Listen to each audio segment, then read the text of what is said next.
Today's story is about a young man who spent years searching for peace in the outside world, only to discover that the place he ignored the most was the place where peace had always been waiting. My name is Ayan, and you're watching Zarkon Tales. Now, let's begin. Long ago, in a small kingdom surrounded by green hills and deep forests, there lived a young man named Elias. People knew him as a hard-working and honest person. He helped farmers, carried goods for merchants, repaired broken fences, and worked from sunrise until sunset. He earned enough to survive, but there was one problem no one could see. His mind never rested. Even while eating, he worried about tomorrow. Even while working, he compared himself with richer people. Even while laughing with friends, he secretly wondered if his life would ever become meaningful. Every night, he lay awake staring at the wooden ceiling of his small house. His body was tired. His mind was not. One morning, while walking through the village market, he saw an old traveler sitting beside a well. The old man looked very simple. His clothes were old. His walking stick was made from a dry tree branch. He carried only one small bag, but something about him was different. His face looked peaceful. Not the peace of someone who had never suffered. It was the peace of someone who had already defeated suffering. People greeted him with respect. Children smiled at him without fear. Even the birds landed near him without flying away. Elias watched him for several minutes. Finally, curiosity defeated hesitation. He walked toward the old man. "Sir," Elias asked politely, "why do you look happier than everyone else? You own almost nothing." The old man smiled. "Because I stopped counting what I own and started noticing what owns me." Elias frowned. "I don't understand." The old man pointed toward the busy market. "What do you see?" "I see people buying food, clothes, and animals." The old man nodded. "I see people buying things they hope will silence the noise inside their minds." Elias stayed quiet. The old man stood up slowly. "If you truly want peace of mind, meet me tomorrow before sunrise, near the old oak tree outside the village." Without waiting for an answer, the old man walked away. That night, Elias could not stop thinking about those strange words. Before sunrise the next morning, he reached the giant oak tree. The old man was already there. Without saying anything, he began walking toward the forest. Elias followed. They walked for hours. No conversation, only the sound of birds and leaves moving in the wind. Finally, Elias became impatient. "I thought you were going to teach me something." The old man smiled. "I already am." "But we haven't talked." "Exactly." Elias looked confused. The old man sat on a large rock beside a quiet river. "When was the last time you spent 1 hour without trying to fix your life?" Elias opened his mouth but found no answer. The old man continued. "Your body walks through the forest, but your mind is still running through yesterday and tomorrow." Elias lowered his head. It was true. Even during the walk, he had been thinking about unpaid bills, unfinished work, and people who seemed more successful. The old man picked up a dry leaf and dropped it into the river. "Watch!" The leaf floated away without fighting the water. "What do you learn?" asked the old man. Elias shrugged. "It is only a leaf." The old man smiled. "The leaf reaches places because it knows when to stop fighting the current." Elias remained silent. The lesson sounded simple, yet something inside him moved.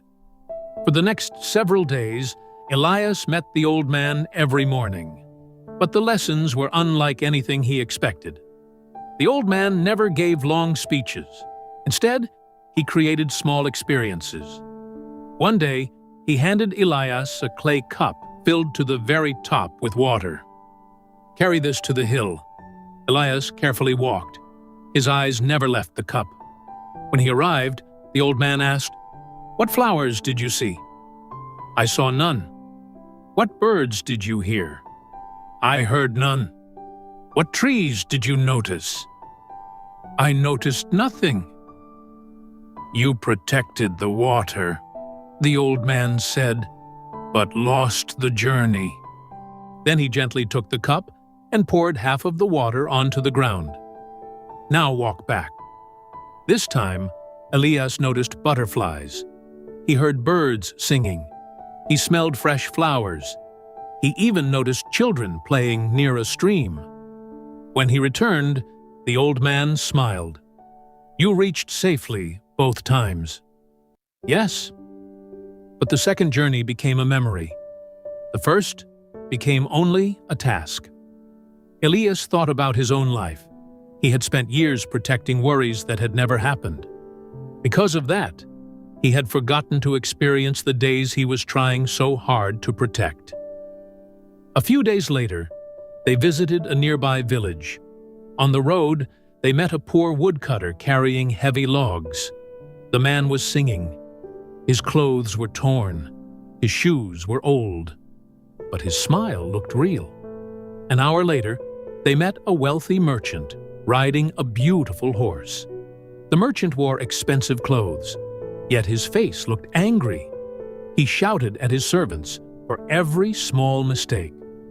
After both men disappeared from sight, the old man asked, "Who is richer?" "The merchant," Elias answered. The old man shook his head. "No. One owns gold but serves fear. The other owns little but serves gratitude." They continued walking until sunset. That evening, as they rested beside a small fire, Elias finally asked the question that had been growing inside him. If peace of mind is so simple, why does almost everyone lose it? The old man looked into the fire for a long moment. Then he quietly replied, "Because people protect everything. Because people protect everything, except the one thing that creates every decision: their own mind." Elias felt those words stay with him long after the fire turned into ashes. The next morning, the old man woke Elias before sunrise. "We are going to visit someone," he said. They walked through narrow forest paths until they reached a small cottage beside a lake. An elderly woman lived there alone. Her house was simple, but every corner was clean. Fresh flowers stood near the window, and birds gathered around her yard. She welcomed them with a warm smile and offered them bread and warm soup. While eating, Elias noticed something strange. The woman owned almost nothing, yet she spoke as if she had everything. Before they left, Elias quietly asked the old man, "Why does she look happier than many people in the village?" The old man replied, "Because she stopped asking, 'What is missing from my life?' Instead, every morning she asks, 'What is still here that I can be thankful for?' The questions you ask your mind decide the answers your mind gives you." Those words stayed with Elias. Days passed. Every morning brought a different lesson. One day the old man gave Elias a small cloth bag filled with smooth stones. "Carry this with you." It was not heavy at first. After several hours, Elias's shoulders began to ache. By sunset, he was exhausted. The old man asked, "Is the bag heavier than this morning?" "No." "Then why are you more tired?" "Because I have been carrying it all day." The old man smiled gently. "Exactly. Problems become heavier when you refuse to put them down." Elias looked at the bag in silence. Then the old man said something Elias would never forget. "Most people carry yesterday's anger, today's stress, and tomorrow's fear at the same time. Then they wonder why life feels so heavy. That evening, Elias sat beside the river alone. For the first time in many years, he did not think about becoming richer. He did not compare himself with anyone. He simply watched the water flow. His mind became quieter than it had ever been. He smiled without any reason. But life always tests a lesson before allowing it to become wisdom. A week later, Elias returned to his village. The moment he arrived, he learned terrible news. A strong storm had destroyed part of his house. Many of his tools were broken. The money he had saved for months had been washed away by the flood. Neighbors expected him to cry, shout, or blame fate. For a moment, the old Elias almost returned. Fear knocked on his mind.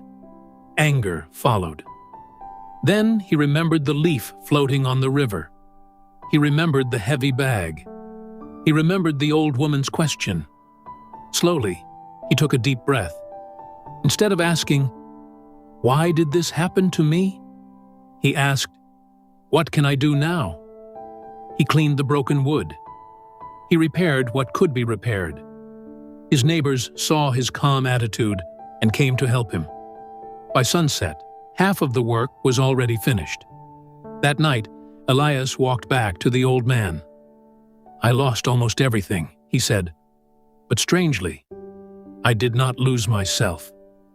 The old man's eyes filled with pride. "Now you understand." Elias looked confused. "I thought peace of mind meant a life without problems." The old man shook his head. "No. Peace of mind is not the absence of storms. It is the ability to remain yourself while the storm is passing." The old man picked up 2 bowls. He filled one with clear water. Then he threw a handful of dirt into it. The water became muddy. "Watch carefully." They waited without touching the bowl. Slowly, the dirt settled at the bottom. The water became clear again. "What changed?" asked the old man. "The dirt settled." "No," the old man replied. "The water stopped fighting." Elias stared at the bowl. The old man continued, "Your mind works the same way. Every time life throws pain, fear, or disappointment into it, you immediately react.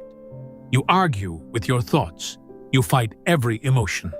But sometimes the greatest solution is not to control the mind.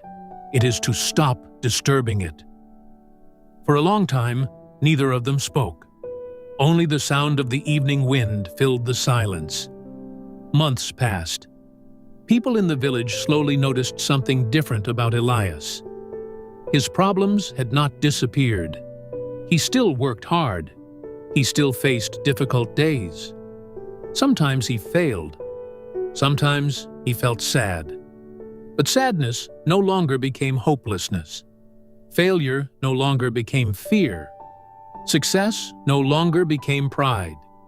He had learned to welcome every season of life without allowing it to control his heart.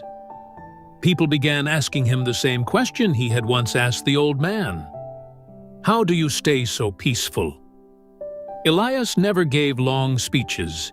He simply smiled and said, "I stopped trying to control everything outside me and started taking responsibility for what happens inside me."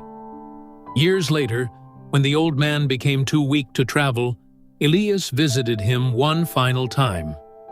The old man looked at him with a gentle smile. "Tell me," a gentle smile. "Tell me," he asked, "what is peace of mind?" Elias thought for a moment before answering. "Peace of mind is not getting everything I want. It is knowing that I do not need everything to be at peace." The old man's eyes shined with happiness. "You have learned the lesson." A few days later, the old man peacefully left this world. But his wisdom continued living through Elias. Whenever someone came searching for happiness, success, or peace, Elias never pointed toward mountains riches, or power. He pointed toward their own heart, because that was where the journey had always begun, and that was where it would always end. The greatest prison in life is not made of stone. It is a mind that never stops chasing what it already believes is missing. The greatest freedom is not having more. It is needing less from the world to feel complete.